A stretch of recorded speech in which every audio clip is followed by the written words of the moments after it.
जो बात सच पर आधारित हो उसे करने या कहने और मानने से कभी नहीं डरना चाहिए। इच्छा पूरी नहीं होती तो क्रोध बढ़ता है और इच्छा पूरी होती है तो लोभ बढ़ता है। इसलिए जीवन की हर स्थिति में धैर्य बनाए रखना चाहिए। धर्म केवल रास्ता दिखाता है लेकिन मंजिल तक तो कर्म ही पहुंचाता है। वह जो सभी इच्छाएं त्याग देता है, मैं और मेरा की लालसा तथा भावना से मुक्त हो जाता है, उसे शांति प्राप्त होती है। श्री कृष्ण ने कहा है, अगर तुम्हें किसी ने दुखी किया है तो बुरा मत मानो। लोग उसी पेड़ पर पत्थर मारते हैं जिस पेड़ पर ज्यादा मीठे फल होते हैं।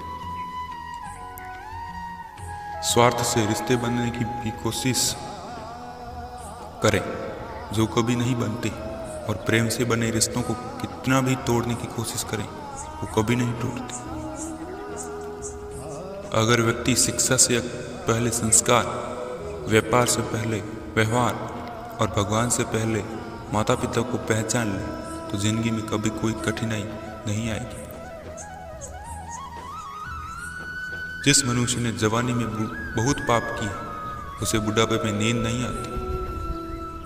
श्री कृष्ण कहते हैं कि मनुष्य को अपने मन को बार बार समझाना चाहिए कि ईश्वर के सिवा उसका कोई नहीं। परिवर्तन इस संसार का नियम है। कल जो किसी और का था आज वो तुम्हारा है, या कल और किसी और का होगा। विषयों का चिंतन करने से विषयों की आसक्ति होती है, आसक्ति से इच्छा उत्पन्न होती है और इच्छा से क्रोध होता है, क्रोध से सम्मोहन और अभिवेक उत्पन्न होता है।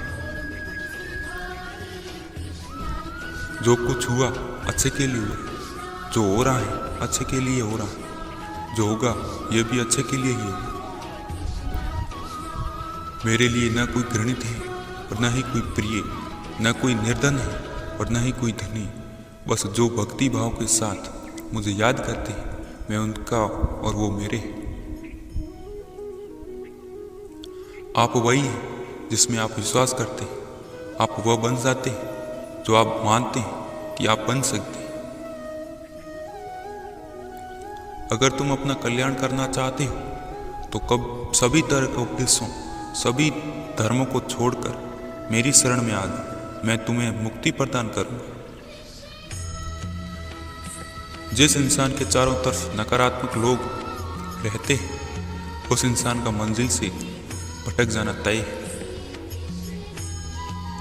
जिंदगी में सब कुछ खत्म होना जैसा कुछ भी नहीं होता। हमेशा एक नई शुरुआत हमारा इंतजार कर रही होती है। इंद्रियों के अधीन होने से मनुष्य के जीवन में विकार और परेशानी आती है। सुख दुख का आना जाना सर्दी और गर्मी के आने जाने से जैसा ही है, इसलिए इन्हें सहन करना सीखना ही उचित है। निर्बलता अवश्य ईश्वर देता है, परंतु मर्यादा मनुष्य मन खुद निर्माण करता है। जीवन में वाणी को संयम में रखना अनिवार्य है, क्योंकि वाणी से दिए हुए घाव कभी भरे नहीं जा सकते। मनुष्य उसके लिए शौक करता है जो शौक करने के योग्य नहीं है, फिर भी ज्ञान की बातें करते हो। बुद्धिमान व्यक्ति ना जीवित और ना ही मृत व्यक्ति के लिए शौक करते हैं। मैं हमेशा तुम्हारे साथ और तुम्हारे आसपास रहता है, चाहे तुम कुछ भी कर रहे हो। जो हुआ अच्छा हुआ और जो होगा वो भी अच्छा ही होगा। स्वयं को मुझ पर छोड़ो, अपने कर्म पर ध्यान दो। कर्म ऐसा जो स्वार्थ रहित, पाप रहित हो। जीवन में समय चाहे जैसा भी हो, परिवार के साथ रहो। सुख हो तो बढ़ जाता है और दुख हो तो बंट जाता है। मोहग्रस्त होकर अपने कर्तव्य पथ पर से हट जाना मूर्खता है, क्योंकि इससे ना तो तुम्हें स्वर्ग की प्राप्ति होगी और ना ही तुम्हारी कीर्ति बढ़ेगी। श्री कृष्ण कहते हैं कि सत्संग ईश्वर की कृपा से मिलता है, परंतु कुसंगति में पड़ना मनुष्य की अपने हाथों में ही होता है। कर्म का फल व्यक्ति को उसी तरह ढूंढ लेता है जैसे कोई बछड़ा सैकड़ों गायों के बीच अपनी मां को ढूंढ लेता है। इस संसार में कुछ भी अस्थायी नहीं है। मैं सभी जीवों में विद्यमान हूँ। मैं चींटी में भी विद्यमान हूँ और हाथी में भी विद्यमान हूँ। मेरे भी कई जन्म हो चुके हैं, तुम्हारे भी कई जन्म हो चुके हैं। ना तो मेरा अंतिम जन्म है और ना ये तुम्हारा अंतिम जन्म है। व्यक्ति कर्म करने से कभी छुटकारा नहीं पा सकता, इसलिए तुम्हें हमेशा कर्म करते रहना चाहिए, क्योंकि कर्म के बिना तुम्हारे शरीर का निर्वाह भी नहीं हो सकता। आत्मा शरीर को वैसे ही छोड़ देती जैसे मनुष्य पुराने कपड़ों को उतार कर नए कपड़े धारण कर लेता है। मन शरीर का हिस्सा है। सुख दुख का एहसास कराना आत्मा का नहीं, शरीर का काम। मान अपमान, लाभ हानि, गम और खुशी सब मन का खेल।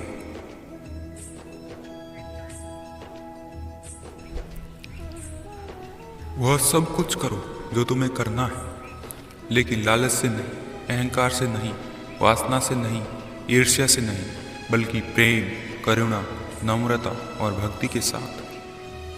भगवान श्री कृष्ण इस अनमोल वचन के माध्यम से कार्य करने की नीयत का उल्लेख करते हैं।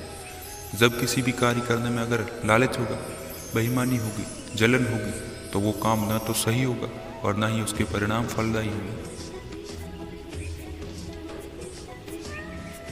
नर्क के 3 द्वार हैं, काम, क्रोध और लोभ।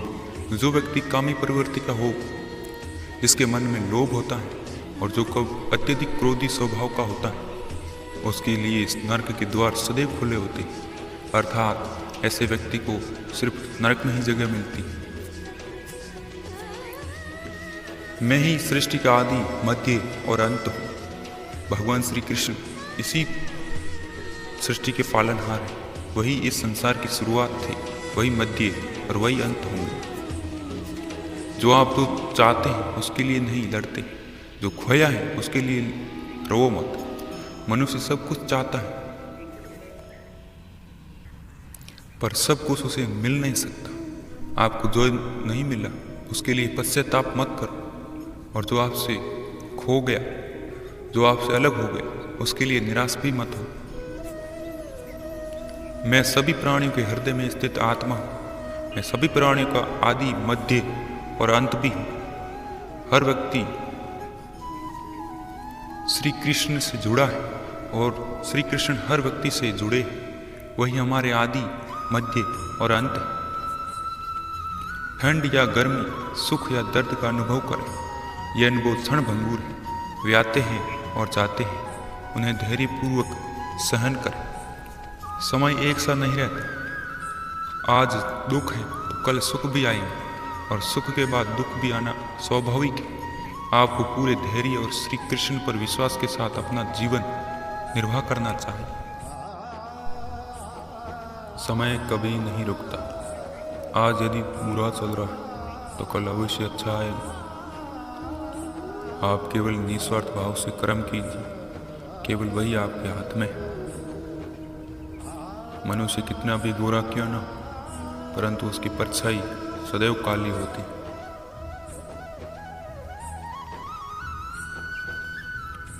मैं श्रेष्ठ हूँ, यह आत्मविश्वास है, लेकिन सिर्फ मैं ही श्रेष्ठ हूँ, यह अहंकार है। व्यक्ति जो चाहे बन सकता है यदि विश्वास के साथ इच्छित वस्तु पर लगातार चिंतन करे। प्रेम सदैव माफी मांगना पसंद करता है और अहंकार सदैव माफी सुनना पसंद करता है। जो रास्ता ईश्वर ने आपके लिए खोला है, उसे कभी भी कोई बंद नहीं कर सकता। मनुष्य का जीवन केवल उसके कर्मों पर चलता है। जैसा कर्म होता है वैसा उसका जीवन होता है।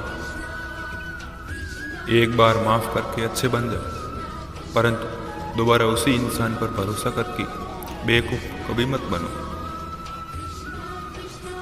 मन की गतिविधियों, होश, हवास और भावनाओं के माध्यम से भगवान की शक्ति सदा तुम्हारे साथ है। जीवन में आधे दुख इस वजह से आते हैं क्योंकि हमने उनसे आशाएं रखी जिनसे हमें नहीं रखनी चाहिए थी। मैं ही इस सृष्टि की रचना करता हूँ और मैं ही इसका पालन पोषण करता हूँ। मैं ही इस सृष्टि का विनाश भी करता हूँ। जब संसार में धर्म की हानि होती, अधर्म की विजय, तब मैं इस पृथ्वी पर अवतार दूं। शांति से भी दुख को अंत हो जाता है और शांत चित्त मनुष्य की बुद्धि शीघ्र ही स्थिर होकर परमात्मा से युक्त हो जाती है। हमारी आस्था की परीक्षा तब होती जब हम जो चाहे वो न मिले और फिर भी हमारे दिल में प्रभु के लिए शुक्रिया ही निकले। लोग अक्सर सच कहने से बचते या डरते हैं, पर सत्य कभी चुप